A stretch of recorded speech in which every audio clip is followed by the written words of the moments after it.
everybody. Welcome to If These Walls Could Talk. I'm Wendy Stuart, and Tim is still out and about.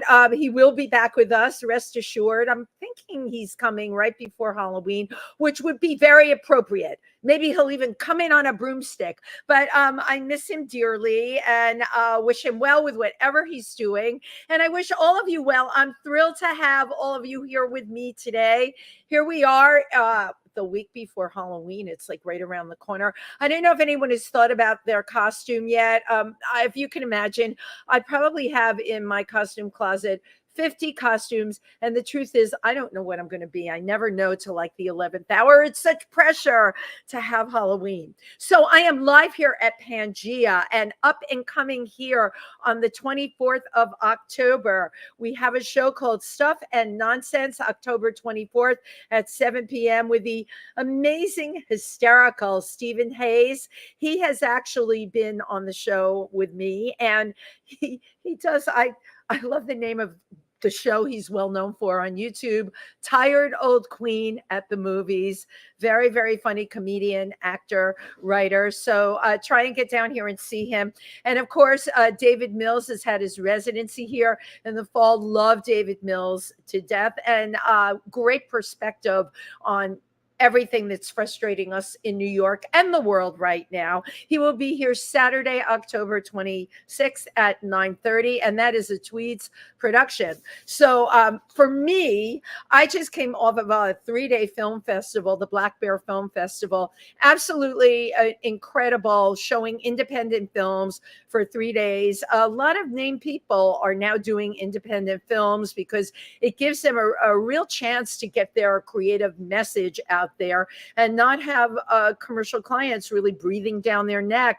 I had the opportunity to interview Melvin Douglas, who, my God, performed with Myrna Loy, Betty Davis in the day. Ileana is, of course, his daughter and a brilliant actress in her own right. And I just loved hearing her stories about coming from this big Hollywood family. Johnny Greenlaw is another name. He's got a bunch of independent films out there. His newest one is called The Refugee. Real departure from the film I interviewed him on a couple of years ago called Mommy's Box, a really nice feature about a relationship of a family with their mother. This one is really hit close to home. It had to do with, being an immigrant and coming to the United States of America with literally the clothes on your back and trying to get used to everything here. So it has been a very inspiring fall for me. Now, up and coming for me, please make sure you join us at the Imperial Court November 3rd for Latin Explosion. Tim and I have a real number, and that's all I'm going to say, planned for you. And if you are in New York for Halloween night, October 31st, please make sure you catch the amazing Dorothy Bishop in A Dozen Divas. It's her special Halloween show. And the person who played Dame Edna, of course, is going to be co-starring in it with her. I will be there, and so will a ton of us. So you're going to have a fun audience. And please, please, please wear a costume. It's Halloween. We don't get to do this. Well, we do get to do this pretty often. I'm always in a costume, okay? The cat is out of the bag. So you all know how much I love New York legacy, New York history, and I love the stories of New York. Besides being entertaining, I love the truth tellers. And today I have a real truth teller with me. This person is a writer, director, a lyricist, a teacher, and his new book, don't let me mess this up. I'm going to pull the book up because I wanted to show it to you. Didn't I ever tell you this? I love the title of the book, and I love that it says a memory book, not a memoir, a memory book. Didn't I ever tell you this? It's like what you would say in conversation. He is filled with stories about coming to New York in the late 60s and goes all the way up to 1997. Oh my gosh, what days those were. Please put your hands together for Gerry Gedes. Come on in. Did I say your name correctly? You did say. Oh my God, I did that right. Thank you. I get a congratulations, even though I screwed up the title of the book. There's too many words in the English language. You know, none of these things happen. If we could just stay here and mime, I think everything would be easier. First of all, I'm thrilled to have you here. By courtesy of Jed Ryan. Yes. And a shout out to Jed Ryan, who is a fabulous writer, journalist, dear friend, and of course, I hope you're coming to our screenings. Yes, I will be. Modest there. Male Yes. Exposure yes, 2. He would never forgive me if I did. I Dream of Jeans. That's the name of this one. Yes. And we've got a screening here at Pangea November 8th. So he was actually one of the first people to write about my shows here at Pangea. Are you kidding? No, he's been very supportive. Okay, so we love to bring it back home. To Jed. Shout out to Jed, and he's such a great writer. Yes. You know, we know him as Nurse Jed, but you know, we all wear many hats as you do: writer, director, lyricist, teacher. What made you finally decide to write a book about your time? Well, I've always been a writer, but I've never thought about doing a book until pre-COVID. I went through a bout of unemployment, and there was no vaccine for it, so I couldn't find a job.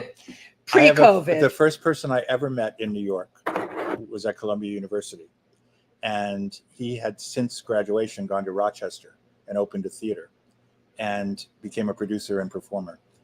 And he wrote a letter to me knowing I was unemployed, and a check fell out of the letter. Oh, come on. And in the letter it said, "Up here, I'm constantly supporting and giving money to writers and artists who need to do their work.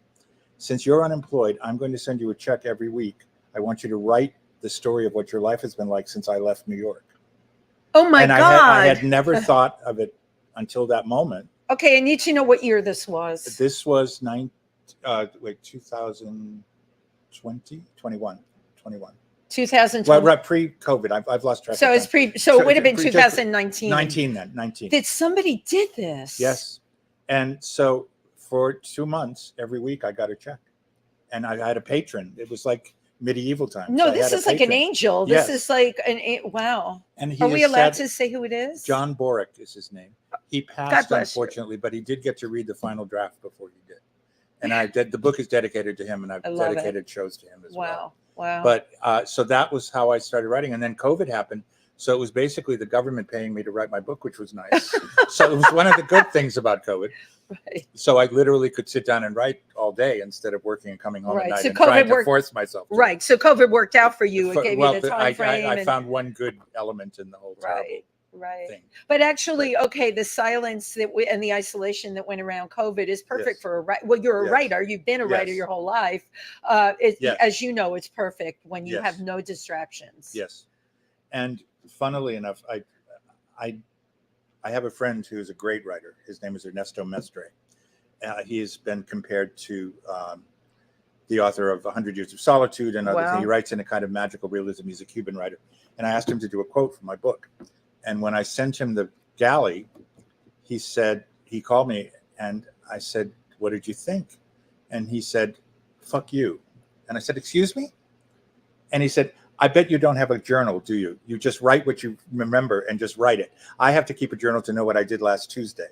Right. And I said, "Well, you're right. I did, and I just let the memories come." And I had an opening and a closing of the book, and I filled in the middle as it happened. But that's really amazing to me. I wrote She's the Last Model Standing. I have 200 photo albums from when I was a little kid all the way up to when things became digital, then it went on my camera. So let's say up until 10 years ago. Yeah. In order to write that book, I was hauling those photo albums because you forget things, and a picture will get your mind on fire. So you remember it. But how did you do this? I would look up dates. That was the one thing but that you remembered what happened. Well, I didn't give myself a structure. So I let one memory just tumble into the next. Gerry, your process is really interesting to me because almost every writer I've talked to, they have to have some kind of structure to work in. You were able to basically do it from your memories. Yeah, I had the last page. And that's what I started with. Backwards. And then I got the opening and went from there. And I actually didn't change the last page by the time I got to it. It was what I wanted it to be. See, So, that is a really interesting Yeah. story. I hope at your book signings and at your talk Yes. backs with people, I've never heard this from Yes. anyone. It's an amazing way to work. yes. How did you remember all this stuff? I guess you It didn't do a came lot to of me- drugs. No, I didn't. That's true. That's Okay, true. there you go. Cat's out of the bag. He didn't do a I lot basically of did drugs drugs. with famous people when it was awkward, and I would have. Yeah, right. So, but that was like, when you had to, but you didn't smoke a Yes. lot of pot or No. Yeah, I'm dulce the I'm brain a little bit. martini and bourbon person. Okay, but even but that, not you even a got- lot of that. not even a lot of that. No. Amazing, amazing. So, yeah, it just came to me. And then in my shows here at Pangea, over the time of writing it, I would take sections and do them on stage as spoken word. And then I would have singers come and be what I called my illustrators, and they would do songs Brilliant. related to the stories. Brilliant. And So- I want to direct people that you can go on YouTube, which is what I did, and find these excerpts from We've posted some of them. Yes. It's, you know Yeah. what, they're wonderful. I wish you would Thank post all of them, because they're like, this is incredible stuff. And Thank you can you. easily, sometimes it's easier to listen yes, than to have sure. the time to sit Yes. down and read a book. So Yeah. thank you for that. And I I've- enjoyed them. And I've joked about them as being my rehearsal and audition for the audiobook, which Right. I hope to do this winter. That's where I was going to go 'Cause with I'm gonna my do next my thing. own. Yeah, Yes, when's the yeah, audio book? yes. Well, Well, totally it's leads written into it. in such a conversational way that Yeah. I was thinking of speaking it when I was writing it. And, So, yes. and an audiobook would fit totally well. So Yes. let's go up to Oh, and it's available at Barnes and Noble. by the way, just to- barnesandnoble.com. Yes. Yeah. So you're from where? New Hampshire, New Hampshire. yes. And Manchester, which was the Manchester, largest New city York. north of Boston, and it had the worst of the country and the worst of the city. So- Don't they sell insurance in Men? That's one thing. They, Yeah, they were it's mainly known inter- for mills. They did a lot Ah. of clothing and shoes. The Yes. factories everywhere on the river. Yeah, that's Yes. exactly right. There's some Yeah. well-known ones that are Yes. from Manchester, New Hampshire. Yes. So who were you growing up? I was a closeted little boy, not realizing I was in a closet. Right. And well, to give you an example of what I was like growing up, when I was in 5th grade, coming home from school, I would, or maybe a little later, maybe 8th grade, coming home from school, I would pass a soda fountain magazine shop. Yeah. And I discovered Variety, Variety. Whoa. which came out every Wednesday. And I bought it religiously for the next 20 years of my life, every Wednesday. And But you in were- New Hampshire, I knew nothing except it had movie reviews and it spoke about performers and stars. And so half the stuff it was another language to me. I didn't know about grosses and contracts and things like but that. it was the star thing, probably. I had yeah. all of my information looking forward to movies and dreaming about New York, which was what this Wow. book is about, partially is my dream of coming here. Did your family get who you were? Not at all. No, They never did, Yeah. and continued to not. they continued Yes. to not. You're such an intense If- little if- kid, if you I know. can, it eventually became, I was the hippie commie fag. Okay, well, at least you had a label, right? When They I couldn't grew label old you enough that to way. be political, that's what I became, Right. because I was. Jerry's the hippie commie fag Yes. in the family, right? Well, those were the descriptives people Yes. used back in those. So I remember days. distinctly getting off the plane and walking through the airport in New York from my first plane trip ever, and saying to myself, love it. I can be who I am now, or who I want to be, and create my own family. Yeah, And that's what that's- happens to many people who come to New York. well, yeah, and that that's what happened to me. I mean, now, back in those days, like the late 60s, we didn't call it chosen family. No, not at all. I'm But using that it. is, now we have a name for it. It's Yes. chosen family. And that's exactly what you did. Yes. So from the time you came, now I'm surprised you didn't come here in a Greyhound bus. You took a plane from The New first Hampshire. time, because it was a big deal going to college. So yes. Wow. But I did do Greyhound most of the time. You did after do that, Greyhound. yes. Okay, great. That just, Yes. everyone comes on a Greyhound bus. Please fit into my narrative here. Yes. So we're the late 60s. We're in New York. Where did you Well, I first arrived live? at Columbia. Well, I was at Yeah. the dorms to begin Right. with. But the first year I was here was the years of anti-Vietnam Right. and the Which I takeover of the remember Columbia well. campus. Yeah. And so it was the SDS and major political groups. Right. And so my first year, the police were on campus in combat gear, and this building shut down. Wow. And my family was SDS. convinced, because in high school I had been somewhat of a provocateur as a writer and having a cafeteria strike and things like that. That's a button pusher. Yeah, they were convinced that I had planned and organize the takeover of Columbia. I just love And that. a Look, can you freshman- imagine a freshman empowering from you? New Right. Hampshire. God I said, well, I'm bless you. flattered that you think Yeah, that about really. me, but no, I'm in my dorm. Said that SDS stood for Students for a Democratic Society. Boy, Society, I yes. see he's Yes, making it all came these back. memories. It came It's back. so great Yes. talking to you. So I actually remember those days, and I Yeah. remember the riots and Kent State.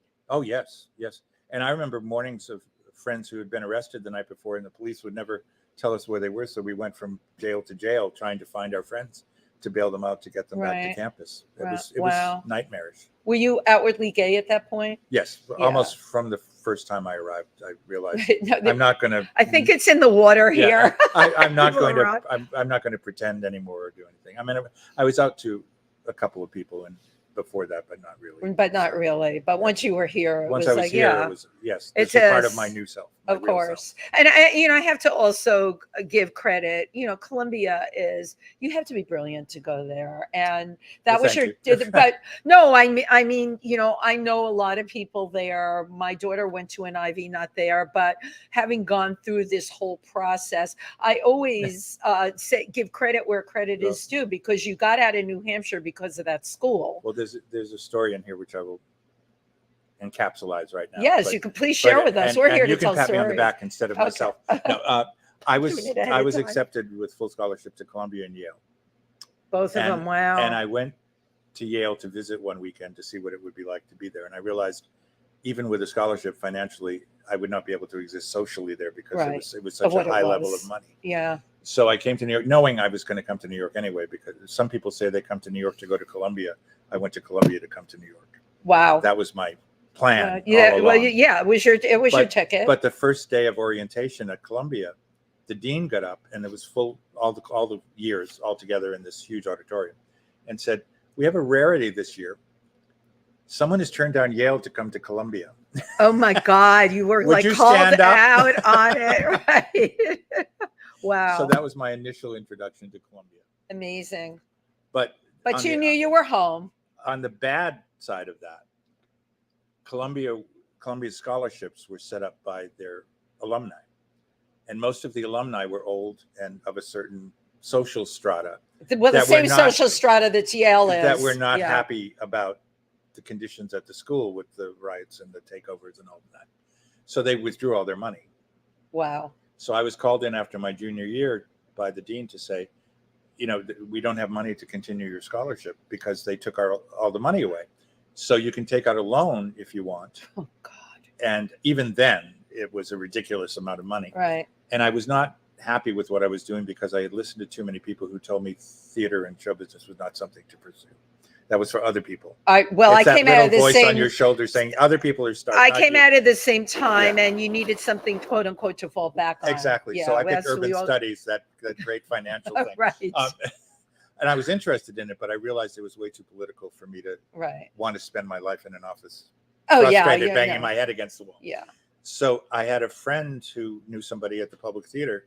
So I left Columbia and started working as a prop person at the Public Theater at the time. with Through Joe a Papp. friend. Yes. Wow. With Joe And Papp. About 6 months later, I became an assistant stage manager and then a stage manager and stayed there for a long time. But Okay, but Yes. isn't that funny? Okay, the arts found you. yes, Okay, and that generally is what happens if you just like let everything go Yes. and allow those channels to open up. They Yes. have to find you. I too have a very similar story. My mother wanted me to work for the phone company. That Ah. was even worse, which was completely out of the question. And I had a 9 to 5 job when I came to New York, which I didn't last very long at. Creative people need to be able to quote unquote do their Yeah. thing, So well, my family could never understand why money was not the foremost reason why I did things. I know, That but was- look at you know what? You got clothes on your back. Oh, You're no, paying your yeah. bills. Excuse happy, me. yes. And you're happy. And we got all the way to here. Yes.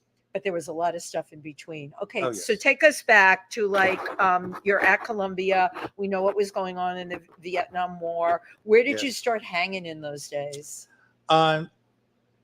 I came to the Village. I think my first gay bar was called the International Stud, I didn't even know which that is bar immortalized in Torch Song Trilogy. Ah, I don't think with exactly the same name, but it's the They bar changed the that name, Harvey yeah. talked about Right. in Torch Song Trilogy.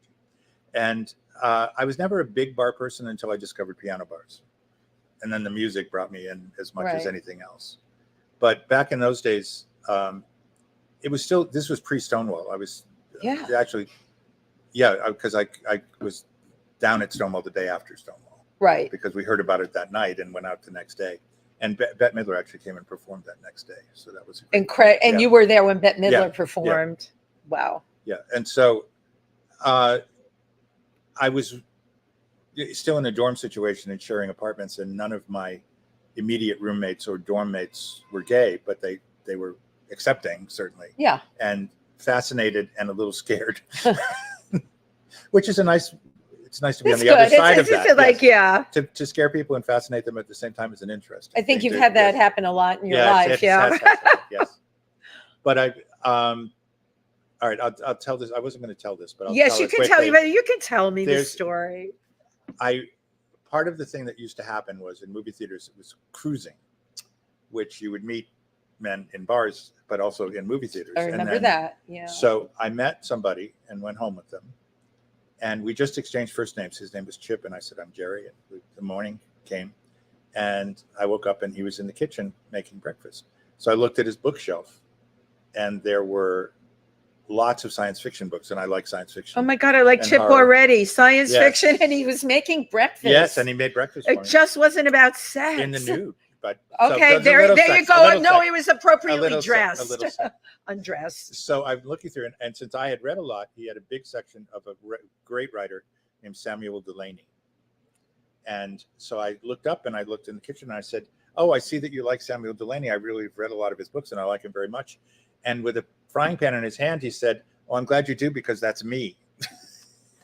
Wow, it was one of my favorite science fiction writers. Oh my God. And through him, I had met the guy at the Public Theater. So that all kind of came together. But this is the kind of thing, and I'm so happy you're bringing this up. This is the kind of thing that happens to you when you come to New York. Yes. And you don't really have a plan, right? You're in your late teens, early 20s, yes. And things are just happening. And this is the way they happen. This is the magic. Yeah. It gets harder when you're older because yes. we grow more layers around us, yes. I believe. And I spend a lot of time, I keep peeling the onion, because for me, I have to rely a lot on that. My life has got to work with yes. things, those great things happening. Yes. What an opportunity you had. Oh, yes, it was great. Right. Yeah. And it set the stage for you, Gerry. Yes, it did. Actually, yes. Because started working at the Public Theater is where I started working in music, and I would befriend actors and people that I'd worked with, and they would be doing sets and shows and cabarets. And they would say, "Do you know any material?" So I would start suggesting material, and then I would sit in on the rehearsals and give them notes about what I thought was working for the audience and what wasn't. So, and this is just from being there. You didn't have a title. No, as I mean, director. I was a stage manager, but just a friend, just hanging out and giving notes. Because back in those days, director was not as vital a part of the cabaret scene as it is now. But that you were operating as yes. another opportunity. It just kind of grew. Yeah, it grew. And then I became a critic, writing for a couple of small magazines that you might remember. When did you come to New York? 1976. I wrote for Michael's Thing. I remember Michael's Thing. And Top Man. Top Man, I don't remember. Well, but it was a smaller version, and it didn't last. But Michael's Thing was the one. So I was their cabaret critic for a long time. And a dear friend of mine, Andre Montgomery, who is still in my shows here at Pangea, did a show after I'd first met him. And he was very nice, and we were friendly, but not friends yet. And I didn't like the show very much. And I debated whether I would write about it or not. And I finally did, but very constructively, as I try to do. Right. And the week later, he called, and I breathed in deeply when I realized it was his voice and said, "Oh my God, he's going to just curse me out and say, forget about it. I never want to see you. I don't want to see you." So the conversation was, "I liked what you wrote. Would you direct my next show?" And his was the first show I directed. Wow. In 1980, I think it was. And the show was called? That was just called Andre Montgomery. Okay. Back then. You brought out a very good point, though. You wrote, and I've talked about this with Jed. There are reviewers out there that do write mean things. Snarky, there's a fine line between snarky and snarky can be funny, right? Yes. But you said you wrote constructively. I think that's really important. Writing nastily doesn't help anyone. If I see a show that I absolutely hate or have I don't want to write about it. Right. Then you don't write point? about it. What's Right. the What's point? the point? Right. But one of the problems, and I'll play a little violin for myself and other critics right now, tiny one, but there are so many writers right now who don't really write, but just regurgitate press releases. Right. Or they just, everything's wonderful. Right. And there's fabulous. No critical and, thinking. Right. That a constructive review is viewed as a hate letter, basically. It's viewed as a pan, because if you question it, they take it. Some performers are thin-skinned and take it as an attack.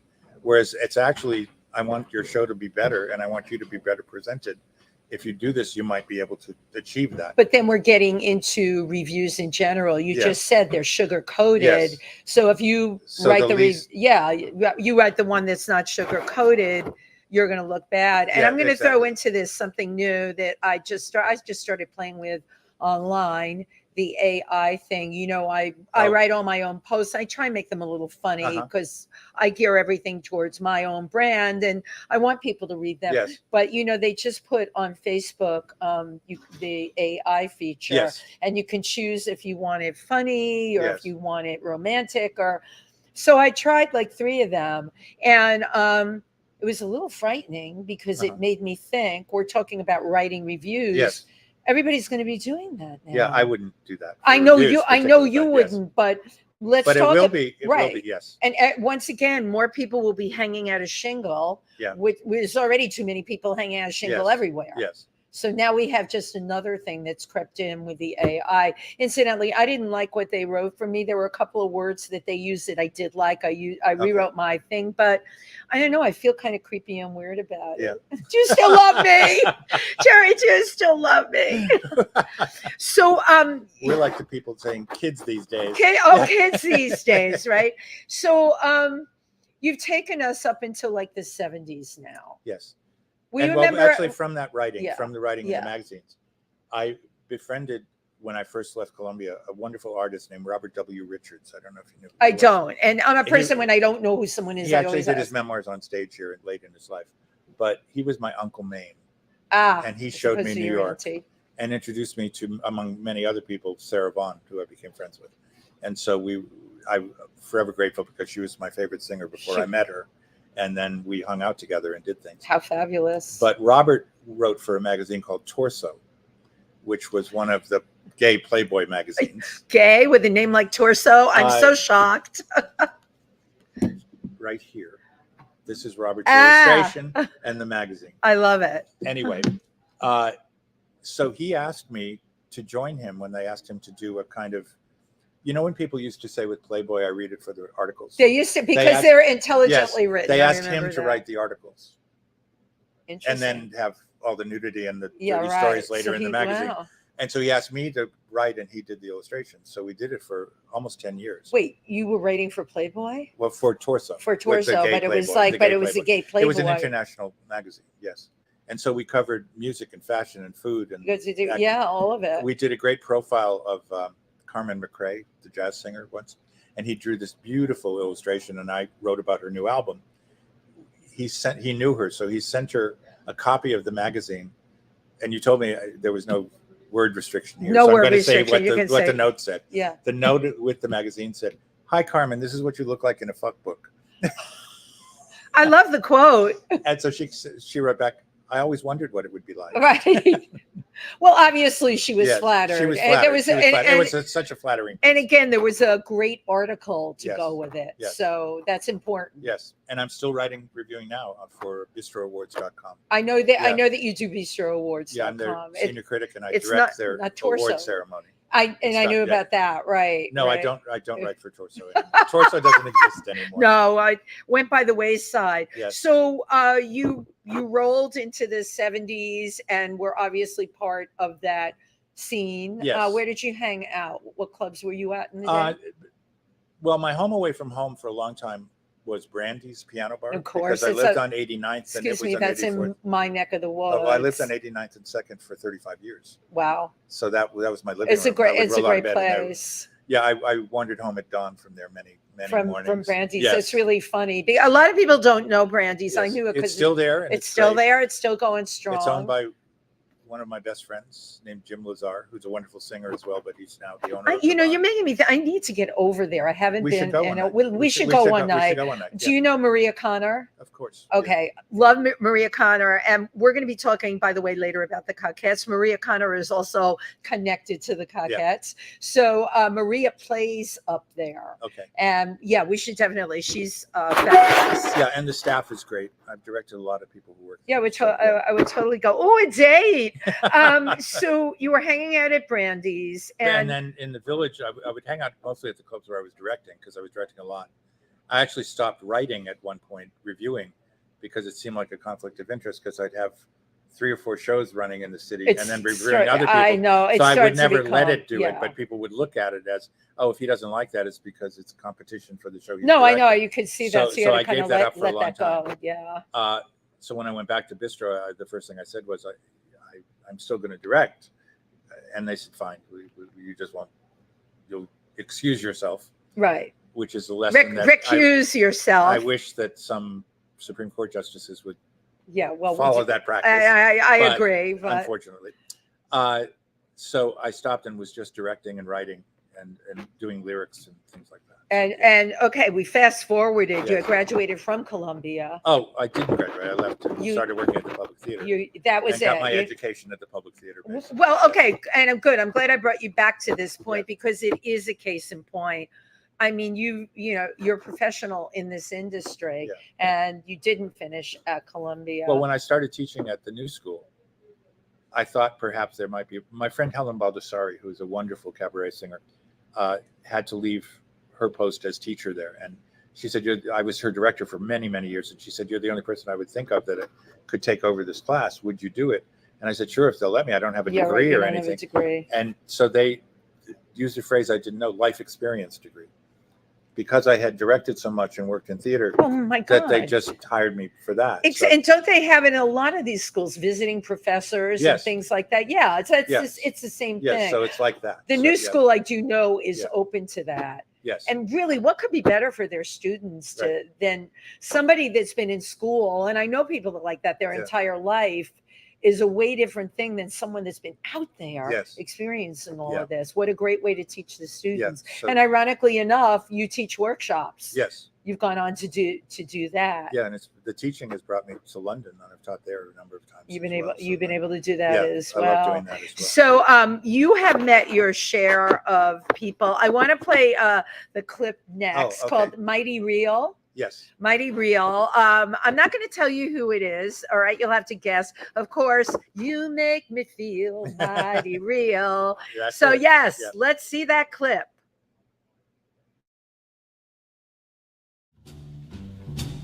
If they ask me, I could write a book about the way you walk and talk and whisper and Mighty Real. In the 70s, drag was taken to new heights, or depths depending on the point of view, by a gender-bending group of hippies from the West Coast called the Cockettes. Their organized madness and sexually transgressive shows and lifestyle mesmerized devoted San Francisco audiences.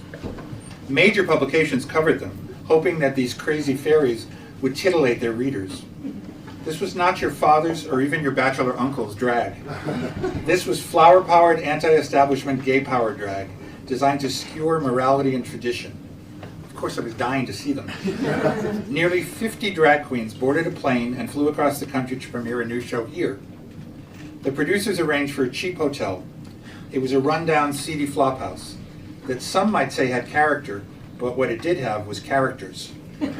Some of whom were well stocked with heroin, uppers, downers, coke, grass, whatever the drug of choice happened to be.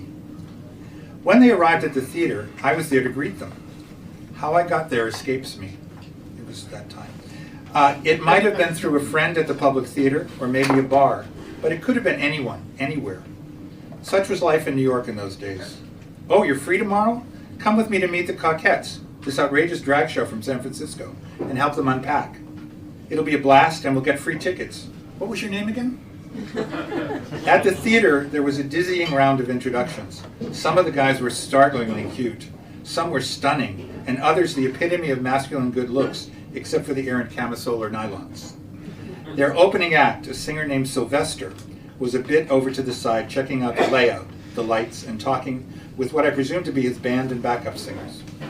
He was beautifully made up with a flowing, colorful silk top over tight leather pants. A few people were unpacking clothes and props from the boxes and luggage and putting it around the stage. It turned out there was no sound system, no lights to speak of, no curtain, and minimal backstage area. But Sylvester was the only one who registered dismay at this situation. There was a flurry of activity down front, so I made my way there to see what was happening. Someone had been industrious at the hotel and secured a large amount of heroin. And the cast was passing a couple of syringes around, and a lot of them were shooting up. I had been around heroin a bit, but never seen it used in so blatant a manner. When it came to me, I passed it on to the next eager recipient. No one seemed to care or even notice that I wasn't partaking. Nights with the Cockettes were filled with parties in their honor, some quite fancy with great food and free-flowing cocktails. They were the talk of the town and were milking their notoriety for all it was worth. Open tabs at numerous bars and local diners, free cars, rubbing elbows and other body parts with the famous and the infamous. This meant that their days were spent hungover and that rehearsals were painfully slow and scattered when they happened at all. Cockette shows in San Francisco were happenings, spontaneous, minimally rehearsed, sloppy, campy fun.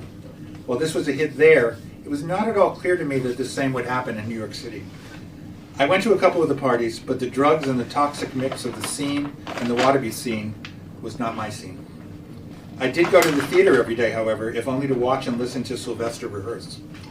While the Cockettes' days were spent sleeping off or continuing the excesses of the night before, I would be sitting in the Anderson Theater, right down the street from here, and the audience of one, and being an audience of one for one of the most eclectic, talented performers I had ever seen. However anarchic and irresponsible the group might have been, their opening act was serious. Sylvester was not going to blow this big chance. He was a great singer, at that time doing amazing covers of R&B hits. He had the added hook of performing in drag, or his version of it, as an out gay black man. Each night of the run, his band got tighter, his vocals got more exciting, and his clothes and makeup got more extravagant. I would be there in the front row or standing in the back of the house. I felt like I was watching a star explode into a supernova. Beautiful, beautiful. I mean, just beautifully put, Thank you. Gerry. Thank you. For those of us who love Sylvester, you got early on that he was special. Oh, you couldn't not see it. It right. was, yeah. I just love your telling of the story, the way you created the picture Thank of you. who he was on stage, right? Thanks. Because a lot of this is Yeah. creating those pictures. Yes. When we tell history, we Yeah. have to create pictures. And that, Yeah. when I listened to this, it just totally stuck with me. I Thank could you. see Sylvester. Thank you. Um, I have to tell one quick thing. yes, When we're the here show, to do the that. show bombed. The Cockette show part of it bombed. But there were so many celebrities there on the opening night. And I was with Holly Woodlawn and a bunch of Warhol people sitting with them, and they I love left. it. They left Right. halfway through. But Angela Lansbury was there. But my favorite was Gore Vidal was there. What a And what his, a crew! His Gore quote the Vidal. next day was, "Having no talent is not enough," because they were trying to be bad in a bad way. So they gave up on their new show and did something that they had done before, eventually in the run, and it started to get audiences because they It were did. good. They didn't throw it away. Right. But by then it was too late. Nobody came back to see it because they had ruined their first chance. Okay, good anyway, point. yeah. But as we know, the Cockettes didn't go away. So well, they went back to the West Coast. They didn't go away. Right. Yes. So, and most recently, we had the Village Trip Yes. Festival here. We had somebody from the Cockettes here. Yes. But last year at Joe's Pub, because I know Maria Connor was involved in this, she called me up and said, "Hey, can you help get some press for this?"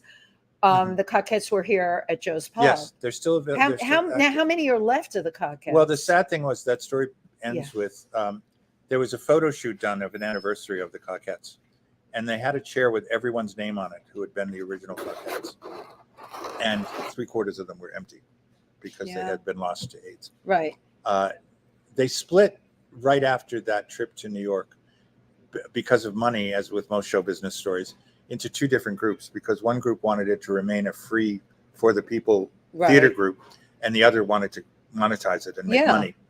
So the group that split took the name the Angels of Light. Ah, And they came back and came to New York at the time of Divine and other people Yeah. doing like Women Behind Bars and oh great my God, what a off-Broadway shows. time, right? So Angels of Light did shows back then, and the lead actor, or actress, whatever, it was named Hibiscus, one of the sweetest people I've ever met in my life. Amazing. But they were, it was almost, they were too gentle to succeed. They were beautiful, Okay. but they burned out quickly. And there probably wasn't enough of an edge to Right. sustain them, because that's what it takes at the Yes. end of the day. Yeah. Tough times. And There's a wonderful documentary, Yeah. by the way, What is that it everyone called? should see. Yeah. It's just called Coquettes. the The Coquettes. Coquettes. It's a great documentary. That also, I think, screened.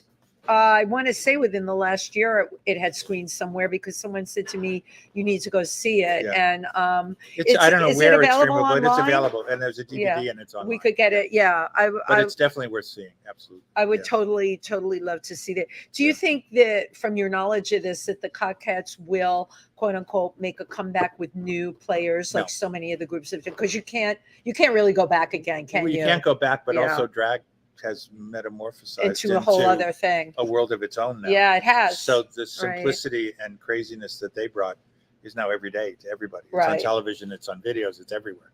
So that specialness isn't there anymore. It's No. not there anymore. And also the even their craziness involved a knowledge of culture and a knowledge of the past that generations don't have now. right. So their references are gone. Yeah, so it wouldn't make They any would sense. parody yeah. things, but now people only know what happened last week. They don't care Really? what happened 5 years ago, Right, exactly. let alone 30 years ago Yeah. or 50 years ago. So it's just, I don't know whether it's sad, but it's definitely a change. Well, I guess you could say they were eventually taken out by time change. Yes, and exactly. many things are like Yeah. that, we're referencing that time. Sylvester, in my mind, was one of the first to go with AIDS. Yes, He was one of the first. yes. How was that time for you? I can only tell you that when it was, as far as we knew, small, and it was grid. And Well, I talk about all that in the book. Yeah, absolutely. and- Gay-related immunodeficiency. right, is what they called it, and they didn't quite know what it was. And but then the gay plague. right, it wasn't a lot of people then, or Right. so they thought. Yes. And the Marlboro Man, Yes. who my husband, being a fashion photographer, Alan Kaplan, had shot the Marlboro Man. It was like, and his makeup artist, all of a sudden people we started knowing. Yes.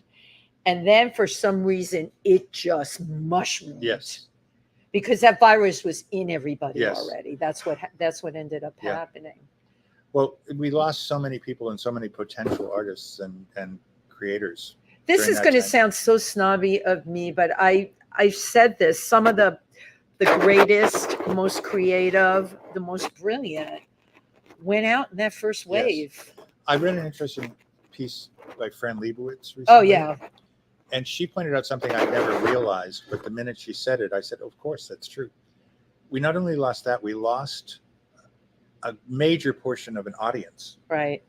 We did. that appreciated that Yeah, and understood it, and they're gone, right. and it never was replaced. Well, So couldn't it be, affected right. the arts in so many ways I that we'll agree. never know. Right. Yeah, a good portion of this is about that time, because that's the time that it was I happening. have to get this book, by the way, Oh, because okay. because I Didn't say it for that, but the book is very funny, but it also deals with that. but we among have other to things, deal because with it deals that. with because with life you have funny things and not funny. Right, but didn't you, like, for me it completely changed me into something else. Yes. I could never be who, some people can carry who they are through decades. Yes, This was like completely, I was turned inside out and upside down. yes. That And such also a there thing was could this happen. overwhelming sense of Russian roulette, It was. and I lost my partner to it, and How long were you and your partner together 20 for? years. Yeah, I mean, this is, you're permanently changed by Yes, that. absolutely. Yes. Yeah. So he's a major part of the second half. of the Right, book, and another reason to read the book. yes. Obviously the cocktails came too late for him. Yes, very, very close, but too He late. was close, I don't but think too about late. that very often, And- because it was literally a year. yeah. And again, And who knows if they would have worked or anything. So it's just, But you know what, it's, we don't know, and yeah. things have been fine-tuned into Yes. now. There's long-term survivors Yes, who we all know. I don't know if you know Sean Stroop, who wrote Body Counts. I know the name. Yeah, of course, it is a great friend of mine. I saw Yeah. him last weekend, and that's just freaking amazing. Yeah. To me, in his book, he goes through the entire time, and every name that he named in Mhm. that book, I'm like, my God, I knew every single one of these Yes. people. Maybe there's 3 that are still Yes. with us. I'm going to ask you a very personal question. How did you lost your partner in the 90s, probably 1995. How did you come out of that and be able to be who you are and write a book after? Well, it was a long time after for the book, but one of the reasons that I think, at least for the second half of the book, that the memories are so strong is because of that. They're still burned in me from that Right. time period. But it took a long while. I deal with that at the end of the book, that the sense of loss. I had lost so many friends and Same. partners of friends and Right. lovers of friends and relatives of friends. And the memorial, the continual memorials. More funerals Yeah, in that's a all year we than did. my family I went in know, their I entire lives. know. But what I discovered was, after losing Frank, my lover, was that I just want to parenthetically say, I hesitate before saying a word because we weren't married because it wasn't legal then. Right. So I can't say husband, but boyfriend sounds really fake. Lover sounds weird to talk about a 20-year relationship. Partner sounds business. So there's never really a word that I can come up with that's satisfying to me to describe it. So partner's the closest. But anyway, when he passed, I realized that all of my condolences and all of my good wishes and warmth and love to all of my friends who had lost people I had no idea what it was like. You can't until you experience it. Right. There's nothing. Well, it all comes from a good place, and I accepted it from everybody towards Right. me. But no one who hasn't been through it knows what it's like. It's just emptiness. It's the going through it. When we have to talk about the going through it, the taking Yes. care of the person, how sick people got. Yeah. If you've ever taken care of anyone with KS, and yeah, I am bringing all this up because you know what? I'm like Little Mary Sunshine. Everyone knows me as that. But my other side is I deal with real stuff. Yes. And I remember how gaunt people got, and taking care of people like that, and them not wanting to bring the food into the room of the person at St. Vincent's Hospital, slipped under the door. It was such it really was science fiction that such a thing could happen. Yeah. So I totally get it. And you're right. People can say, I'm sorry, I'm sending my sympathies.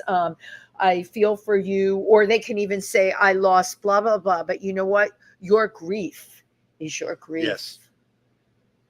I lost my husband March 19th of this year. Oh, sorry. Well, Okay. my grief is my grief. Yes. And I know a lot of people had a hard time understanding my grief because I, through continual dinners, parties, get-togethers, and fun memorials that can be turned into productions. Because that's how I deal with my grief. Yes. Okay. And I think that's what he would have wanted. But grief is a highly personal thing that we don't deal with in our society. I think I have to give a shining star to you that you never get over that. You do move on. Oh, yes. We move on. We're creative people. Yes. And I think your book is important because it encapsulates a time. Yes. And it's a time that you experience. Yes. As a creative person. Yeah. And the pain that you went in through at the time. But yet at the other end of it, we have to have joy. Yes. Obviously, you direct, you teach, you get tremendous joy out of that. Yes. Let me tell you a quick lighter side. We're here. to what we're doing. And then we'll go on to I want to talk about a show that's coming up. But anyway, one of the lighter things that I think I want to turn into a musical, actually. I'm talking to somebody about it. When things would happen and someone would be hospitalized or pass away from AIDS, we had a group that was called the Cleanup Crew. And we would go to their apartments and take out the porn and Oh my take out the God. pictures and take out the letters or whatever might be around. Or the videos, accessories. the videos, the accessories, the toys. Before the family came to Right. grieve or to be at the hospital, Right. friends would call friends and say, we need to get Clean there. up. We need to get the keys and get in there. And so we called ourselves the cleanup crew, and we would show up at someone's apartment and take out things. Nobody so that has their family ever didn't have told to me deal that. with it. Wow. Right. So yeah. I don't know how common it was, but we did it. But it's because- highly personal stuff about a person, right? Yeah. And I remember joking at one of the apartments saying, well, should we take the Shirley Bassey albums? but Oh my God. but I think it's you have to laugh sometimes to stop from crying. And so it's a good memory to counteract some of what we were talking about. That is just amazing to me. Yeah. Okay. And my memory from that time, we had Powers Pet Owners with AIDS Resource Service. Yes. Steve Kahn and Howard Green started that organization, and Alan and I just took to it like glue. We were losing friends left and right. Yes. We loved animals, and we had at the time a 5,000 square foot loft, and my usual solution to everything. Oh, we'll get parties here. So that's what we did. We gave fundraisers, and I have to tell you, most of our clients. This is the only downside with Powers. We were there to help them take care of their pets when they were hospitalized. They started with one pet. When we came on board, then they got 3. Okay. All right. So the people were accumulating animals at the time. You know what? You got to laugh about it. And we have wonderful volunteers. But yeah, there were those things that, when we write about this, when we think about this, we have to go back to that memories. Cleanup Squad, never heard that one before. I just totally, absolutely love it. So, you've got a bunch of things coming up. Yes. Well, first of all, I started here thanks to Pangea, which offered me the room. I started teaching again for the first time since COVID, and I'm doing workshops with a wonderful man from Canada named Mika Barnes, who is the vocal coach for Canada's Got Talent. Fabulous. And so we've joined forces. So it's I don't think anyone else is doing this, but we have a class that's part vocal coaching and part performance direction and technique. These are great. We're doing it together because we have very similar philosophies about what being on stage is about and how to prepare to do that. So we're doing something called the Art of Vocal Performance. We did our first one this month, and it was very successful. And so some of the people in that class wanted to take it again. So instead of waiting, we're doing another one on December 15th. Wow. And you can visit me at Gerry Gedes on Facebook or Instagram, and you'll find the information and the links to get there. The Art of Vocal Performance. Great. I'm glad you gave a shout out today. Now, you only work with singers, or do you work with people that can carry a tune?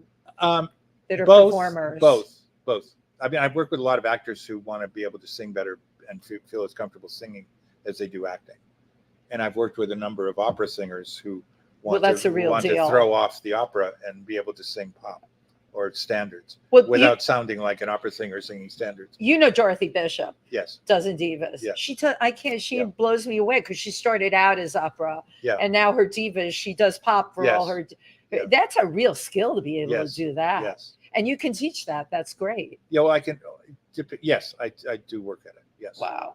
What a special thing. So that is going to be December 15th at Pangea. And then you need to register through the links that are on my Facebook.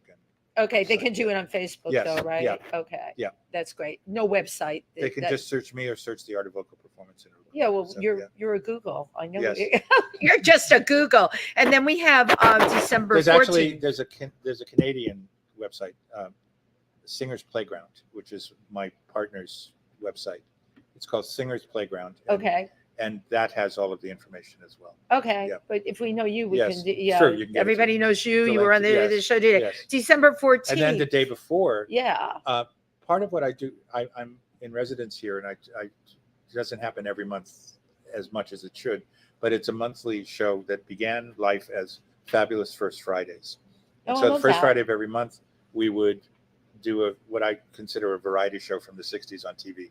But I would host and do readings from what I've written, and then I'd have singers come on and perform, sometimes related to the songs and sometimes related to the stories and sometimes not.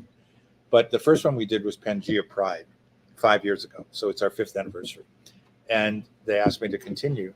So now we call it Gerry Gedes and Company, because it was too difficult to plan on a first Friday every time to perform with a group of people. Yeah, to get everyone's schedule. So it was my original thought that I would have different people every month.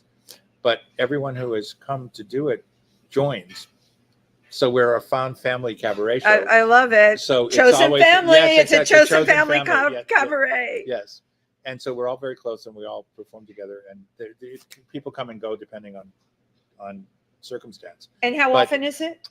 We try to do it once a month, but occasionally, like at the holiday season, we don't. Oh, do all it. right, so every 2 But months. it's regularly, And regularly. And location? Here at Pangea. It's at Here at Pangea. Yes. And it is Which called. is my favorite club. It is my favorite club too. And what's it called?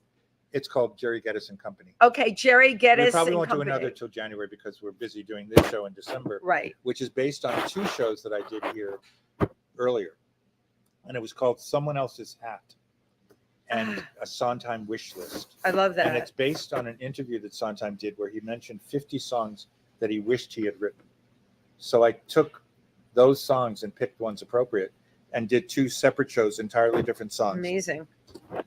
Sumetsuki, who is in the show, is connected with Urban Stages. Yes, and I've seen it. Yeah. Great series called Winter Rhythms. Her Every year the in holiday. December, It's amazing. it's an overview of Right. lots of theater and cabaret in New York. Right. It's a great thing. And so she asked that I combine them into one longer theatrical show. So it's going to be the best of those 2 shows. That's And so it's great. going to be the afternoon of December 14th. Okay, in Urban Stages. And I'm going to tell a few stories from the book. You will. And then we'll Okay. do all these great songs because Sondheim obviously had great taste. So it's all songs that he wished he had written. So I like to say that it was a show curated by Stephen Sondheim. I love Although it. he had nothing to do with it. But, Well, but you and know it's what? an offside tribute to Sondheim, but Yeah. it's still a tribute to Sondheim. So, And that's December 14th. December 14th. Urban Stages. Urban Stages. Okay, yes. great. Which is way west. Yes. And Way that will west. be, I remember that.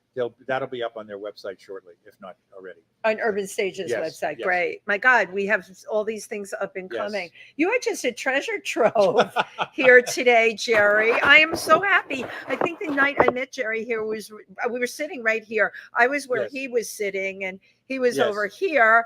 And Jed Ryan made the introduction and I still have, this is. Oh, the I still have promo for the book. crumbled little promo that I carried around with me because I wanted to make sure that Can I had read, to. can I read my favorite quote? from Yes, this? I'll read it from absolutely. my book 'cause it's Oh, bigger well, print. you can read it from the crumbled thing, but yes, But, wherever you would. This is by my friend Ernesto Reed, who I mentioned was a great writer. But at the end of his description of the book, he said,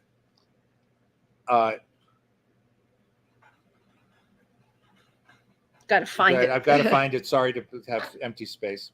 Geddes Business captures thing. the experience of gay life in New York at the end of the last century the way it should be remembered best, unflinching and revealing the injustices that made the plague more catastrophic, but with such a joy about living within a community of kinky, kindred I souls love this. that the Germans will have to invent a new word for. I love it that the Germans would have to invent a new word for it. That's my favorite thing that's been said about the book so far. That's great. And So- obviously, this book has been extremely well received. Everyone who's read it has loved it. Yes. Yeah. And so I'm very happy about that. And Yeah. people of all ages, like what I love doing readings from it here and have people afterwards come up to me and say, oh, I remember that, but you really captured what that was. And that makes me feel very proud. And then other younger people coming up and saying, I heard about that, but I never knew that that was the detail of what happened. And so I'm playing both ages and I like that. I think Yeah. that that's great.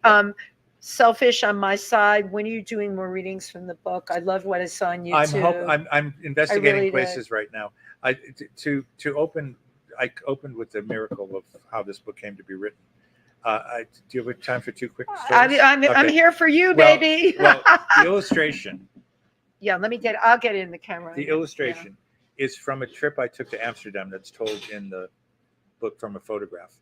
And through other friends and myself, we've been working with a Russian immigrant artist, a gay artist who had to flee Russia, literally, for his life, because he's very much like Tom of Finland. Of course, He's we know very Tom of erotic Finland. art. Yeah, erotic And artist. so he discovered through the dark web and various places, he sold a number of paintings and calendars to be able to raise the money to get here. So we helped him along the way. My Love friends financially as well, I think, by buying some of the artwork and things. But we wrote to galleries and we did things. And so he saw the picture and sent me his illustration of the picture as I was finishing the book. And I sent back and said, this is beautiful. Would you, if I send you my ideas for the cover, design the cover and put the artwork in the middle of the cover? and he's the one who did it. That's exactly, wow. And so I love that. Wow. That I love the coincidences that aren't coincidences, the karma of things. Well, it is the And karma of things. This whole discussion of the things that have Yes. happened to you and what your Yes. life has been is the Yes. karma of things. So I did a reading at a gallery called the Soho Project. Oh, I know where that is, where of course. they, Yeah. they did an evening of my friend Robert Richards that I mentioned, the artist, and I spoke and I did a passage from the book about our relationship. And a very sweet man, an architect, came up to me after and we had a conversation about it. And he bought both the hardcover and the paperback of the There you book go. because he said, I want to read one, but I want to keep it. I know already without having read it. So I was very flattered at that. And then he contacted me recently and he said, this is important. This book needs to be in archives and libraries. I'm going to purchase books and mail them to archives and libraries. Oh around my the country. God. And I'm overwhelmed by that response, but I'm happy as I could be. But it's just the way it began and the way it's continuing is just miraculous to me. But that is such an incredible, again, Yeah. another angel that Yes, appeared in yes. your life, like Yes. the person giving you checks. Yes. How many years ago? Yes, yeah, And now yeah. now it happens again. Yeah. What's your sign? Gemini. You're a Gemini. I once had my chart done by someone that was very versed in it. I don't follow it that much. I know that much. I'm Leo rising and Moon in Aries. That's the three things Yeah. I know.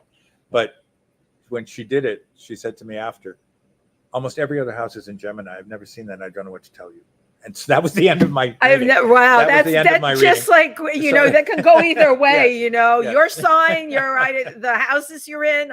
I don't know what to say.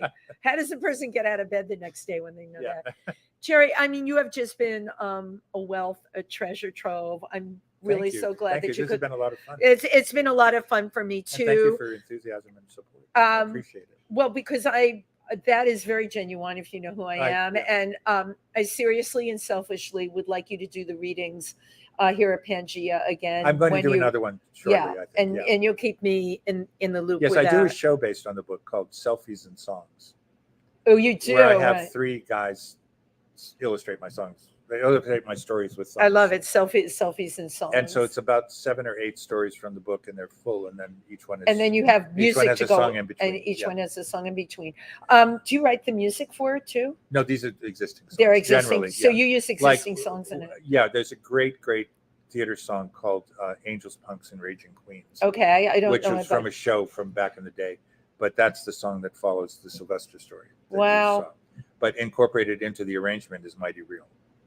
So, I can't wait. I'll be here. and if you do go onto YouTube, there are a number of songs on there that I've written the lyrics for.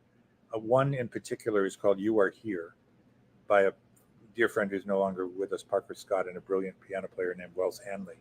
But it's a song that I wrote for Frank, my lover, my partner. Yeah. And I was in a grocery store a few months after he passed. And I was in the produce department and I looked down at the basket and I realized I had gotten 2 instead of 1 potato for dinner Because there were 2 people you were. and I started crying in the middle I of the would grocery too, store. And I yeah. went back and wrote these lyrics. And then my friend Anthony Gaglione set them to music. And so if Wow. you search "You Are Here," Parker Scott, you'll be able to see that song. Wow. And Ow. then one last Yeah. quick one. I Yes. became involved with a group called Perpetuum Jazzil, I don't know. which is a 50-voice a cappella jazz choir from Slovenia, located in Slovenia. They've had millions and millions and millions of hits on a thing they posted of Toto's song "Africa." Oh Yeah. my God! Of And course. so it's an a cappella version where they make Fascinating. rainfall just by doing things like this, and you swear there's a storm going on. Can you send me the link to that? Yes, by the I way, will. if you have I it, will. yeah, I'm going to expect it's- that. That's it's- great. I love that it's song. Perpetuum Jazzil, and the song is called "Strange Night." So when they did their American tour through someone that I teach with in London, they connected me with them, and I wrote the English language Wow. version of their Slovenian hit, and it debuted at the Gramercy Theater a couple of years ago. And so it's just the dominoes of things that happen. It is the amazing. dominoes of things that Yes. happen if you allow them to happen. Yes. Thank you so much. What a great chitty chat we had here today. I'm holding the book up one more time. Thank you. Yes. Thank you, everybody. This is the book. Didn't I ever tell you this? I love the title of it. BarnesandNoble.com. BarnesandNoble.com. We will be back next week with more mirth and merriment. And yeah, get your Halloween costumes ready. All right. Thank you very much. Bye-bye. Bye.